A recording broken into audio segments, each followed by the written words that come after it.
Bismillahirrahmanirrahim. Alhamdulillahirabbil alamin wa bihi nasta'in ala umuri dunya waddin. Wassalatu wassalamu ala asrafil anbiya'i wal mursalin sayyidina maulana Muhammadin wa ala alihi wa sahbihi ajma'in. Wala hawla wala quwwata illa billahil aliyyil azim. Qala al-musannif rahimahullah ونفعنا به وبعلومه في الدارين آمين يا رب العالمين. وأما قول سيدنا صاحب راتب نفعنا الله به أمتنا على دين الإسلام قال في كتاب إحياء علوم الدين في كتاب الحج ذكر بعض المكاشفين من المقربين أن إبليس ظهر له في صورة شخص يعرفه فإذا هو ناحل الجسم مصفر اللون باكي العينين موسوم الظهر وقال له ما الذي أبكاك؟ قال خروج الحاج إليه بلا تجارة. أقول قد قصدوه أخاف أن لا يخيبهم فيحزنني. قال فما أنقل جسمك؟ قال صهيل الخيل في سبيل الله ولو كانت في سبيلي كان أحب إلي. قال فما الذي غير لونك؟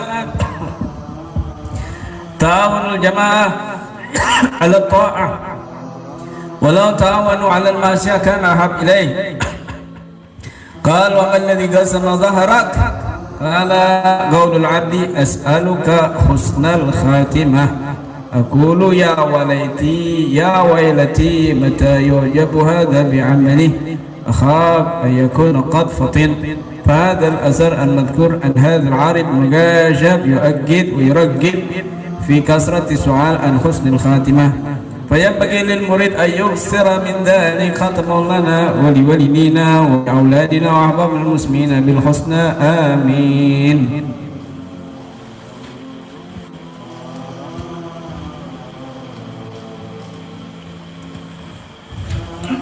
وقال سيدنا صاحب راتبنا فأنا الله بأمين نحن في روح وراحة وحضور واستراحة نعمة الإسلام أعلى نعمة حلت بساحة. وقال الإمام الغزالي في منهاج العابدين وسمعت أن بعض الآلفين يقول إن بعض الأنبياء سأل الله تعالى أمر بلعام وطرده بعد تلك الآيات والكرامات فقال الله عز وجل إنه لم يشكرني في يوم من الأيام على ما أعطيته ولو شكرني على ذلك مرة واحدة ما سلبته. انتهى نقلا من كتاب سفينة الأرباح ونزهة الأرواح لسيدنا الوالد نفعنا الله به. فائدة عظيمة قال سيدنا القطب الغاث صاحب الراتب الذي كلامه عن إذن إلهي من واظب على هذا الراتب رزق حسن الخاتمة. ذكر ذلك تلميذه شيخ العلامة عبد الله بن محمد صراحيل في تعريف الذي جعله في مناكب شيخ المذكور صاحب الراتب الراكي أعلى المراتب. ولو لم يكن في قراءة الراتب الشريف إلا هذه الفائدة العظيمة لكفت وكيف وقد تبين لك من الفضل الكثير بالأدلة الصحيحة النبوية. Dan ucapan Sayyidina Sahib Ratib Al-Habib Al-Haddad ya dzal jalal wal ikram amitna ala dinil Islam. Maka disebutkan di dalam kitab Ihya Ulumuddin di kitab Al-Hajj bab Al-Hajj bahwasanya sebagian ulama yang al-mukasyafin muqarrabin menyebutkan sesungguhnya iblis menyerupai seseorang yang dikenal dan kondisi badannya itu kurus kering pucat dalam kondisi menangis dan punggungnya remuk. Maka ulama mukasyaf ini bertanya, "Man ladzi abkak?" Apa apa yang menyebabkanmu menangis wahai iblis? Qala khurujul hajj ilaihi bila tijarah, yaitu keluarnya haji, orang yang haji tanpa berdagang. Keluarnya orang yang haji tanpa berdagang. Ya, karena banyak orang haji itu niatnya itu malah dagang. Kulaan di sana banyak, terus dijual lagi. Ada yang dia haji nggak balik-balik, nyantol di sana jualan, berdagang di sana, ya, atau belanja. Ini membuat iblis tersenyum bahagia. Tapi kalau niatnya haji lillahi ta'ala, hanya haji saja, itu membuat iblis menangis. Kemudian alangkah kurusnya tubuh wahai iblis. Maka iblis menjawab, sahilul hal fi sabilillah walau kana fi sabili kana ahab ilayya. Ringkikan kuda di jalan Allah, seandainya di jalanku, maka itu lebih aku cintai. Artinya apa? Berperang karena Allah fisabilillah, atau bisa diartikan dia berkendaraan tujuannya untuk lillahi ta'ala, hadir majlis ilmu, hadir maulid, hadir hal, hadir silaturahmi, menyambung silaturahmi, mendatangi orang yang sakit, menjenguk orang yang sakit, maka itu lebih utama dariku. Maka itu lebih lebih membuat tubuhku kering, kurus, kering. Tapi kalau dia misalnya naik kuda atau naik kendaraan bukan untuk yang mendekatkan diri kepada Allah Subhanahu wa taala, justru menjauhi diri dari Allah, maka ini membuat iblis tersenyum bahagia. Tersenyum bahagia. Qal faman ladzi ghayyara launu. Terus apa yang menyebabkan warnamu itu berubah, kulitmu itu jadi kuning pucat? Apa? Tadi kurus ya, sekarang yang menyebabkan kamu pucat itu apa? Qal, maka iblis menjawab, ta'awunul jama'ah ala ta'ah, yaitu saling tolong menolongnya orang banyak atas ketaatan kepada Allah Subhanahu wa ta'ala. Walau ta'awanu 'alal ma'siyah kana hadih, seandainya mereka ini para jamaah bersaling tolong menolong dalam kemaksiatan, maka itu lebih aku cintai. Gotong royong untuk bangun masjid, ini bikin iblis pucat. Gotong royong untuk bagi-bagi sedekah, ini bikin iblis pucat. Gotong royong untuk sholat berjamaah, gotong royong untuk hadir majelis ilmu, gotong royong untuk hal-hal yang baik, untuk taat kepada Allah, maka ini membuat iblis pucat. Terus yang membuat punggungmu remuk, hancur seperti itu apa? Qaulul abdi, yaitu doanya seorang hamba, as'aluka husnal khatimah, ya Allah aku mohon husnul khatimah. Maka inilah yang membuat punggungku remuk, kata iblis. Jadi ya dzal jalali wal ikram amitna ala dinil islam, ya dzal jalali ikram, ya Allah matikan kami dalam keadaan karena itu perintah Allah, wala tamutunna illa wa antum muslimun, janganlah kamu mati kecuali kamu dalam keadaan Islam. Terus gimana, kan mati itu kehendaknya Allah, kondisi seperti apa nggak bisa kita pilih. Terus bagaimana? Sering-seringlah minta mati husnul khatimah.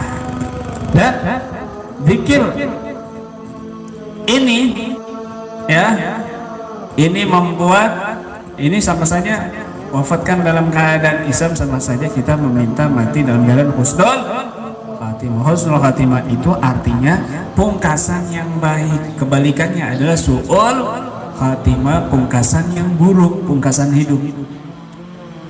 Diakhiri hidup ini dengan husnul khatimah. Dan itulah cita-cita orang soleh. Cita-cita selama orang soleh hidup di dunia yang sebentar ini tidak ada lain cuma satu, yaitu mati dalam keadaan husnul khatimah. Husnul khatimah. Ketika Sufyan Ats-Tsauri itu sakaratul maut, beliau menangis. Lalu beliau ditanya, "Ya Imam, kenapa engkau menangis? Kamu ingat dosa?" Beliau tersenyum. "Kalau dulu waktu masih muda aku menangis karena ingat dosa. Tapi di akhir usiaku ini, detik-detik aku wafat, justru aku menangis takut aku diakhiri oleh Allah dalam keadaan su'ul khatimah." Masya Allah.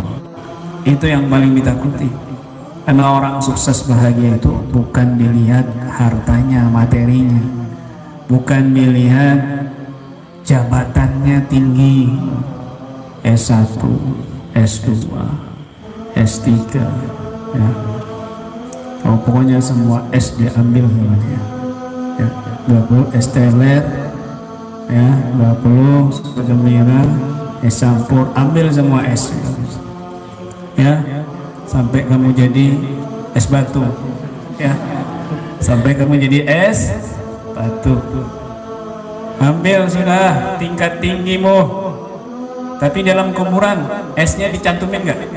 Oi, kepada kita kirimkan Fatihah kepada almarhum S1, S2, S3, SH, MH, Sandi, Fatihah misalnya. Tidak, nggak disebutkan. Ya, kecil-kecil itu S1 itu. Nggak disebutkan titelnya cuma satu, apa? Almarhum. Yang profesor kalau sudah mati titelnya apa? Almarhum. Tukang somai mati titelnya apa? Kok sama profesor sama tukang somai titelnya di kuburan? Itu bukti kalau Allah tidak melihat titel, kalau Allah tidak melihat zahir, tapi Allah melihat batin. Titelmu nggak ngefek nanti di akhirat. Oh, anaknya sukses ini, enggak ngefek. Oh, hartanya banyak, waduh, sultan, ya kan, sultan, ya kan, nggak ngefek nanti. Yauma la yanfa'u malun wala banun illa man atallaha biqalbin salim. Bahkan di akhirat nanti ketika kamu didatangi sama temannya, sama temanmu, kamu justru lari. Bukan teman, malah saudara, bahkan orang tua, kamu lari kadang-kadang. Yauma yafirul mar'u min akhi wa abihi wa ummihi wa sahibatihi wa bani likulli imri'in yauma idzin sha'nun yughni. Di hari orang itu lari dari saudaranya, dari pamannya, dari istrinya, dari anaknya, dari ibu bapaknya. Masing-masing di saat itu mereka sibuk dengan urusan yang harus mereka pertanggungjawabkan kelak di akhir.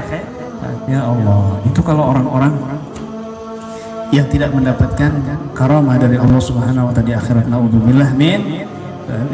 Semoga Allah selamatkan kita dari itu semua, amin. Dan Allah wafatkan kita dalam keadaan husnul khatimah, amin ya rabbal alamin.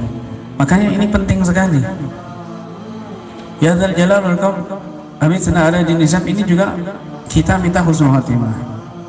Jadi sebelumnya juga, ya, setelahnya juga ya Allah biha ya Allah biha ya Allah bihusnul khatimah. Ya. Masya Allah. Ini di kitab Imam Ghazali, kitab Minhajul Abidin, disebutkan bahwasanya Imam Ghazali mendengar sebagian orang arif berkata bahwasanya para nabi, sebagian nabi bertanya kepada Allah tentang perkaranya Bal'am bin Baura, kenapa dilaknat oleh Allah Subhanahu wa taala. Tahu Bal'am enggak katanya? Bal'am bin Baura itu hidup di zaman Nabi Musa alaihi salatu wassalam. wa ala nabiyina afdhalut taslim. Ya, Bal'am bin Bawrah ini salah satu pengikut Nabi Musa, bahkan orang soleh, bahkan wali Allah Subhanahu wa Ta'ala yang memiliki Ismullahil A'zam. Ini perlu dicatat. Ismullahil A'zam, bahkan para ulama, ya, ulama ahli tafsir, ya, itu di dalam ayat Al-Quran. Di dalam ayat Al-Quran disebutkan dalam surat Al-A'raf, ya, 175, watslu alaihim naba'al ladzi atainahu ayatina fansalakha minha fa'atba'u syaitan fakana minal ghawin walau syi'na la rafa'nahu biha walakinnahu akhlada ilal ardi wattaba'a hawah famasaluhu kamasalil kalbi in tahmil alaihi yalhas aw tatruku yalhas dzalika masalul ghamil ladzina kadzdzabu bi ayatina faqsusil qasasa la'allakum yatafakkarun. Watlu alaihim naba'al ladzi atainahu ayatina fansalakha minha. Bacakan kepada mereka itu, wahai Muhammad, kisah, berita, kabar. Kasih tahu kabar, share, forward. Berita orang yang aku berikan karamah, keistimewaan. Bal'am bin Bawrah ini kalau berdoa itu langsung Allah istijabahkan, Allah kabulkan karena dia punya Ismullahil A'zam, rahasia tersembunyi, rahasia agung dalam asma-asma Allah yang tidak semua orang tahu. Itu Ismullahil. Ketika dia berdoa dengan salah satu Ismul A'zam ini, maka Allah langsung kabulkan. Di antaranya Bal'am bin Bawrah. Perhatikan baik-baik. Seorang ulama, seorang wali bahkan. Bagaimana kasih tahu, bacakan kepada mereka kisah Bal'am, kisah orang yang aku alladzi atainahu, orangnya. Ini siapa? Nah, di kitab-kitab tafsir semuanya rata-rata menyebut kisahnya Bal'am bin Bawrah. Fansalakha minha, tapi setelah itu Ismul A'zamnya keluar. Fansalakha minha, atau tercabut karamahnya. Fa'atbahu syaitan, maka diikuti oleh syaitan, fakana minal ghawin, dan dia itu termasuk orang yang sesat. Walau syi'na, kalau seandainya aku mau, kata Allah, la rafa'nahu biha, aku akan angkat dia lebih tinggi lagi derajatnya. Walakinna akhlada ilal ardi, tetapi dia itu condong kepada urusan duniawi, wa taba hawa, dan mengikuti hawa nafsu. Pemasaluhu, maka perumpamaannya di kamasalil kalab, seperti perumpamaan anjing. Intah min alayyal has, ya, kalau dikasih sesuatu dia menjulurkan lidah, atau ditinggalkan dia tetap juga menjulurkan lidah. Dzalika masalul qaum, itulah contoh kaum alladzina kadzdzabu bi ayatina, yang mereka menusai ayat-ayat kami. Faqsusil qasas, ceritakan kisah itu, la'allahum yatafakkarun, supaya mereka berpikir. Seorang wali besar di zaman Nabi Musa, bahkan ditugaskan Nabi Musa salah satu di kota Kanaan atau Madyan, di mana Bal'am ini dakwah di situ. Tetapi kota Kanaan atau Madyan itu kota yang sangat istimewa sekali, modern, apa ya, apa namanya, kayak kota Jakarta ibaratnya, kota metropolitan. Gedung istana besar di sana, dan cewek-ceweknya cantik-cantik. Cewek-ceweknya cantik-cantik. Pak Herman kenapa ketawa? Ya, pegang tasnya Pak Herman.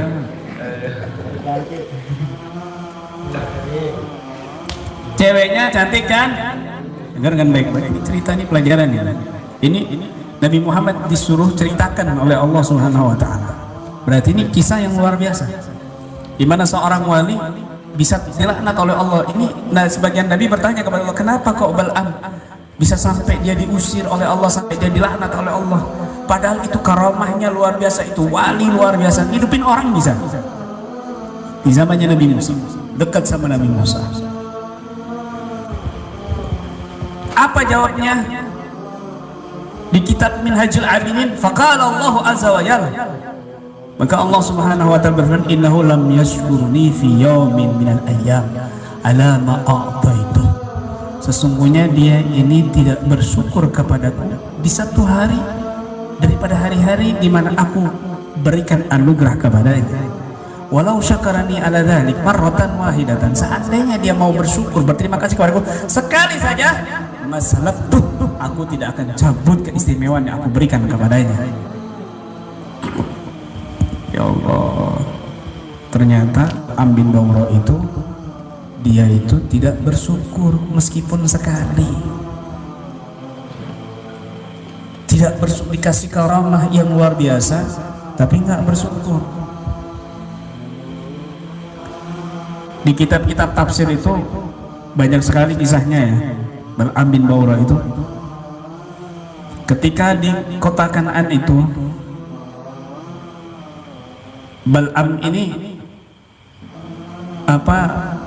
berdakwah di situ. Kemudian rajanya di situ mendengar rombongan Nabi Musa, Nabi Musa dan rombongannya itu mau datang ke situ. Tentunya pingin kalau rombongan Nabi Musa dengan Bani Israel itu datang ke satu daerah, ya tentunya pasti ingin menaklukkan daerah itu. Mendengar itu raja ketakutan. Dan semua kaum raja di Kanaan itu ketakutan. Dan dia tahu di situ ada seorang yang istimewa yang kalau doa mesti dikabulkan, yaitu Bal'am bin Bawrah. Maka raja ini mendatangi Bal'am, disuruh doakan buruk Nabi Musa. Ya Bal'am tak mau, kenapa aku harus doakan buruk kepada Nabi Musa? Nabi Musa kan satu agama sama aku, satu dakwah sama aku, ngapain aku doakan buruk kepada dia? Nggak mau lah aku. No. Tidak. Benar nih, nggak mau deh, katanya raja nih. Benar, enggak. Benar nih, nggak mau. Tidak. Akhirnya harta emas semuanya dihadapkan di hadapannya. Kemudian cewek-cewek cantik di hadapannya. Benar nggak mau nih? Ya gimana ya? Kena harta sama cewek cantik, ya gimana? Ya gimana ya? Dalam hatinya ini divisi, kalau kamu tolak rugi, kesempatan kapan lagi? Padahal secara logika ya, kalau dia mau berdoa sama Allah minta harta bisa, minta cewek 4 bisa, istri 4 maksudnya. Begitu. Akhirnya karena tertipu dengan dunia, akhlada ilal ardi wattaba'a hawa, dan dia mengikuti hawa nafsunya, maka fa'atba'u syaitan, setan mengikutinya dia. Diterima itu hartanya, diterima itu cewek-cewek. Akhirnya dia datang agar lebih dekat lagi ke rombongannya Nabi Musa, naik kuda. Ada yang mengatakan naik keledai. Naik keledai. Di tengah perjalanan hampir mau sampai, keledai ini mogok, sampai Bal'am mukulin dia sampai luka, terus berjalan lagi, mogok lagi dijewer telinganya sampai keledai ini bisa ngomong. Hei, kau mau bawa aku kemana? Tidakkah kau melihat itu para malaikat menghadangku di depanku? Karena dia sudah berjanji sama raja, nggak peduli. Akhirnya dia berhenti di situ karena mogok. Ada riwayat yang lain, ya kisah yang lain diceritakan, balik lagi raja dan ngasih tahu, dan raja nggak mau peduli, aku nggak peduli, mau keledainya bisa joget, bisa ngomong, terserah. Pokoknya kamu doain buruk Nabi Musa supaya nggak jadi kesini. Akhirnya sampai di satu daerah dia berdoa, sampai diikuti ini oleh pengawal-pengawal raja. Berdoa, tiba-tiba lidahnya itu malah mendoakan buruk kepada kaumnya raja, kayak kepleset lidah. Si pengikutnya bingung, oh mungkin dia lagi kepleset. Akhirnya doa 2 kali, gitu juga. Si Bal'am bingung, lidahku kenapa jadi kebalikan, doain buruk kaumnya raja. Sampai ketiga kalinya sampai ditegur, Bal'am, kenapa kamu doakan buruk kepada kami? Lidahku nggak bisa dikontrol, emang begini. Tiba-tiba lidahnya ini memanjang sampai ke dada, seperti anjing menggonggong. Tiba-tiba lidahnya itu memanjang ke dada. Akhirnya di situ Bal'am sadar, aduh, hilang sudah dunia dan akhiratku, Bilang sudah dunia dan akhiratku sudah kepalang tanggung. Sudah wis. Dia tahu kalau Allah sudah mencabut saat itu juga Ismul A'zam dicabut oleh Allah Subhanahu wa taala dan dia lidahnya menjulur sampai ke dada, menggambarkan seekor anjing. Penjilat kepada penguasa. Ulama yang penjilat kepada penguasa. Kemudian Bal'am akhirnya sudah kepalang tanggung. Sudah, saya kasih tahu cara memusnahkan pengikutnya Nabi Musa. Ini kan cewek-cewek, kalian kan cantik-cantik semua, orang-orang kaya semua di situ, elit-elit semua, ya kan? Mulus-mulus, putih-putih, tinggi-tinggi, kaya-kaya. Akhirnya kerahkan semua harta-harta, makanan yang nikmat, menu yang enak, dan perempuan-perempuan yang cantik, kerahkan semuanya dan biarkan pengikutnya Nabi Musa masuk ke negeri ini. Biarkan kita jamu dia seenak mungkin dan kita kasih cewek-cewek harta-harta. Kalau nanti mereka mau berbuat mesum jangan dilarang, biarin. Karena mereka kalau sudah ada yang berbuat zina satu orang pun maka Allah akan kalahkan mereka. Itu kelemahan yang dipahami oleh Bal'am bin Ba'ura, seorang wali yang Allah cabut kewaliannya, bahkan nikmat dari Allah, dan Ismul A'zam langsung Allah cabut dan menjadi manusia yang terlaknat. Akhirnya rombongan Nabi Musa datang dan banyak juga pengikut Nabi Musa yang kena. Maksudnya ketipu, ikut-ikutan. Nabi Musa ditinggalkan dan lain sebagainya. Dan di situ Nabi Musa berdoa. Nabi Musa berdoa karena pengkhianatan Bal'am bin Ba'ura, maka Nabi Musa berdoa, sebagaimana kau kabulkan doanya Bal'am bin Ba'ura, ya Rabb, maka hancurkan dia, ya. Laknat dia, ya. Akhirnya total sudah semuanya itu dicabut, nanti dalam keadaan su'ul khatimah. Padahal sebelumnya seorang wali yang bisa melihat Lauful Mahfud bisa berdoa langsung Allah kabulkan karena dia punya Ismullahil A'zam. Intinya dia tidak bersyukur atas apa yang Allah berikan. Nggak bersyukur, hati-hati kalau kita nggak bersyukur. Nggak bersyukur, hati-hati. Makanya doa Rotibul Haddad ini isinya bersyukur semua itu. Isinya bersyukur semua. Subhanallah walhamdulillah la ilaha illallah radina billahi rabba, kami ridho kepadamu ya Allah sebagai pengaturku. Itu juga bersyukur. Setiap malam dan setiap pagi kita bersyukur kepada Allah Subhanahu wa taala. Nah, ini pentingnya agar kita nikmat ini tidak dicabut oleh Allah. Syukur. La in syakartum la azidannakum wa la in kafartum inna 'adzabi lasyadid. Kalau kamu bersyukur kepadaku, aku tambahkan nikmatku kepadamu.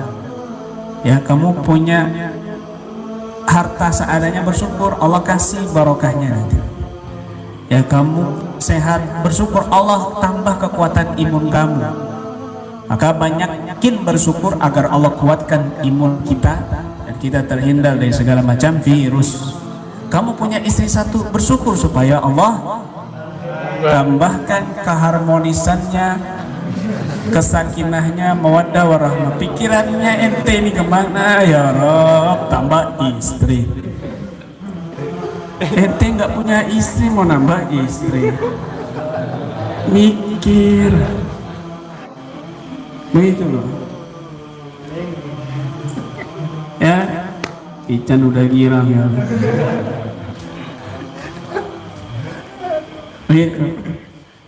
Dan Al-Habib Abdullah bin Alwi Al-Haddad mengatakan, man wadhawa ala hadrati ruziqa husnul khatimah.